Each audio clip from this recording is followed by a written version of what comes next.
संक्षिप्त श्रीमद् भागवत कथा 9 प्रथम स्कंध तीसरा अध्याय। सूत जी कहते हैं कि इस प्रकार श्री भगवान ने लोकों की रचना करने की इच्छा से महतत्व और अहंकार आदि से उत्पन्न 16 श्लोक युक्त पहले पुरुष रूप को ग्रहण किया। फिर योग निद्रा में पड़े पड़े विचार करने के लिए वे क्षीर सागर में जा सोए। तब उनके नाभि रूप कुंड से प्रजापति ब्रह्मा उत्पन्न हुए।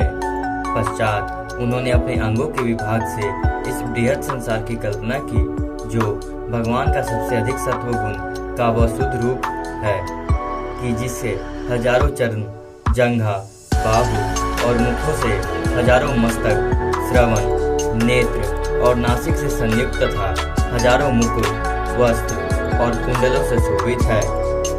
उनके विराट रूप को योगी जन ज्ञान दृष्टि एवं ध्यान में देखते हैं।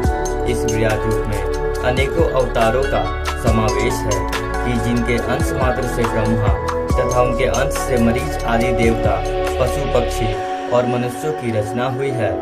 तब उसी देवता ने पहले सनत कुमार जी का अवतार लिया, कि जिससे ब्राह्मणों की उत्पत्ति हुई और उन्होंने कठिन अखंडित ब्रह्मचर्य को धारण किया।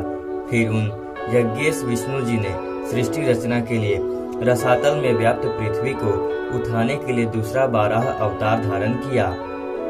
फिर उन्होंने तीसरी बार नारद अवतार लेकर पंचरात्र नामक शास्त्र को कहा, कि जिससे मनुष्य कर्म बंधनों से मुक्त हो जाता है। इसी प्रकार चौथे अवतार में भगवान धर्म की मुक्ति नाम स्त्री से नर नारायण नाम के ऋषि होकर उत्पन्न हुए, कि जिस अवस्था में उन्होंने बुद्धि शांति के लिए कठिन तप किया है। पांचवें अवतार में वही विष्णु की कपिल देव नामक मुनि हुए, जिन्होंने सांख्य शास्त्र को प्रकट कर असुरी नामक ब्राह्मण से कहा। छठे अवतार में अत्रि पुत्र दत्रोत्य हुए, जिसमें उन्होंने अत्रि पत्नी अनसुया को वर देकर अतर्क, प्रहलाद और यदु आदि मुमुक्षुजनों को आत्मज्ञान का उपदेश दिया। फिर सातवां यज्ञात्वार हुआ, जिसमें याम आदि देवताओं सहित स्वयं भू मनवंतर का पालन किया गया। आठवीं बार विद्वानों को परम हंसों को सुमार्ग दिखाने के लिए नाभि की स्त्री मरुदेवी के गर्भ में ऋषभ देव जी का अवतार हुआ। फिर ऋषियों के प्रार्थना करने पर भगवान ने नवा पृथु अवतार धारण किया। इस अवतार में पृथु ने पृथ्वी से औषधि और अन्य अधिक प्रकट किया। यह अवतार सबसे सुंदर और श्रेष्ठ माना गया है।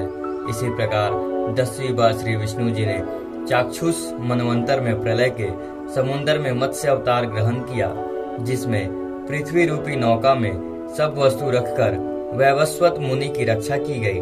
फिर 11वीं बार विष्णु जी ने कच्छप अवतार लिया। उन्होंने अपनी पीठ पर मंदराचल पर्वत धारण कर अमृत के लिए समुद्र मंथन करवाया।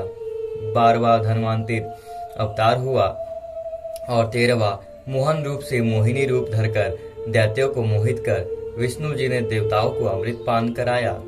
14वीं बार नरसिंह का अवतार हुआ, जिसमें भगवान ने अपनी नखों से दैत्यराज हिरण्यकशिपु का हृदय विदारण कर उसे मार डाला। इसके पश्चात 15वां वमन अवतार हुआ, जिसमें भगवान ने राजा बलि के द्वारा जाकर 3 पग भूमि मांगी और राजा बलि तथा देवताओं का उद्धार किया। 16वीं बार परशुराम जी का अवतार हुआ, जिसमें उन्होंने ब्राह्मणों से बैर करने वाले राजाओं को मारकर विनाश कर दिया और इस प्रकार उन्होंने पृथ्वी को 21 बार क्षत्रिय विहीन किया। 17वें अवतार में पराशर जी की पत्नी सत्यवती के गर्भ से व्यास उत्पन्न हुए। उन्होंने वेदों की शाखा रूप पुराणों की रचना की। इसके पश्चात देवताओं का कार्य करने के लिए 18वीं बार राम अवतार हुआ, जिसमें समुद्र पर पुल बांधा गया और रावण का अंत किया गया। 19वीं और 20वें अवतार यदुवंशियों में जन्म लेकर बलभद्र और श्री कृष्णचंद्र ने पृथ्वी का भार हरण किया। इसके पश्चात कलयुग में दैत्यों को मोहित करने के लिए बुद्ध देव जी हिटस देश गया प्रांत में उत्पन्न होंगे। इसके पश्चात जब कलयुग का अंत होगा, तब राजाओं के चोर हो जाने से विष्णु यश नामक ब्राह्मण के घर कल्कि भगवान का अवतार होवेगा। जैसे किसी ने सूखने वाले जलाशय से हजारों छोटी छोटी नहर निकलती हैं, वैसे ही सत्वगुण निधान विष्णु जी से असंख्य अवतार होते हैं। यह जितने भी बड़े बड़े देवता, ऋषि मुनि और प्रजापति आदि उत्पन्न हुए हैं, सब विष्णु जी के ही अंश हैं, प्रकट हुए हैं। ये उन्हीं परमात्मा की कलाओं के अंश मात्र हैं, जो साक्षात विष्णु और नारायण रूप हैं। जब संसार दैत्यों से विकल हो जाता है, तब वे प्रत्येक युग में संसार को सुखी करने के लिए अवतार धारण करते हैं। एक वही निर्गुण रूप किंतु चैतन्य रूप ईश्वर महद अहंकारादिक अपनी माया के गुणों से सब रूप धारण कर रहे हैं। जैसे बुद्धिहीनों को आकाश में मेघगन तथा वायु में पृथ्वी की धूल जान पड़ती है, ऐसे ही निर्बुद्धियों को आत्मा में शरीर भासता है।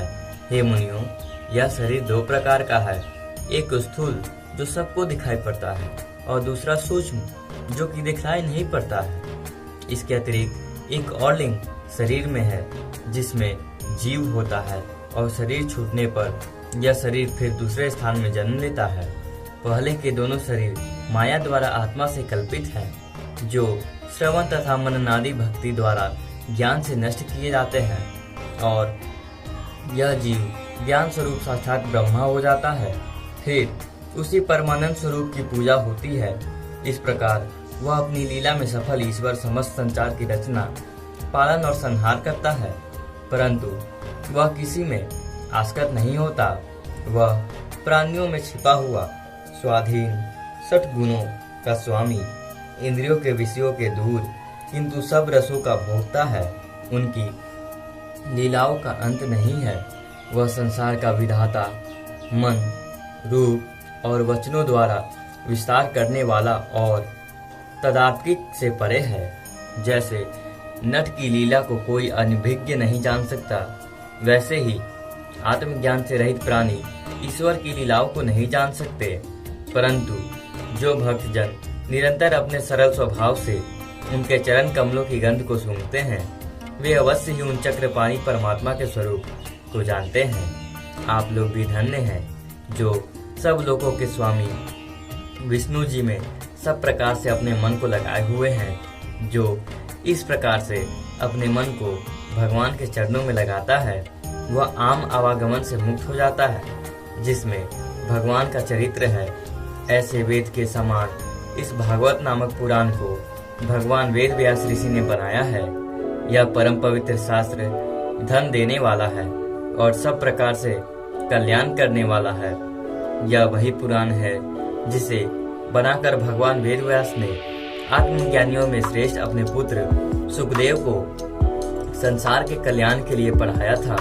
फिर उन्हीं सुखदेव जी ने सब वेद और इतिहासों से छानकर निकाले हुए सारांश को अन्न जल त्याग कर गंगा के तट पर बैठे और महर्षियों से घिरे हुए राजा परीक्षित को सुनाया है। ज्ञानियों सहित श्री कृष्ण जी के परम धाम चले जाने पर यह ग्रंथ पुराण रूपे सूर्य है। हे मुनियों, जब इस ग्रंथ को परम पूज्य और तेजस्वी श्री महर्षि सुखदेव जी कहते थे, तब मैंने वहां जाकर उनके मुखारबिंद से निकली हुई इस परम पावन कथा को भली भांति पान किया था। अब उसी को अपनी बुद्धि के अनुसार आप लोगों को सुनाता हूँ। इस अध्याय में सूर्य जी द्वारा भगवान के विराट रूप से संसार की उत्पत्ति एवं भगवान के 24 अवतारों का संक्षिप्त वर्णन है। राधे राधे।